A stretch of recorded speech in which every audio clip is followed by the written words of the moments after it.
रात आई बहुत तेज़ आंधी आने के कारण हमारा पूरा सेटअप उतर पुतर हो गया। आंधी तूफान ने कर दिया बेहाल। ये देखिए सारा हमारा सेटअप ख़राब कर दिया आंधी ने रात।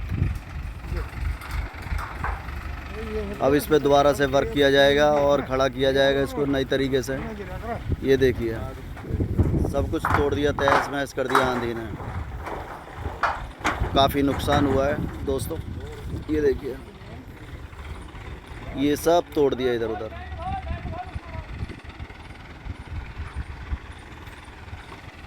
बहुत नुकसान हुआ है आंधी में। ये सब सेटअप उखड़ गया है।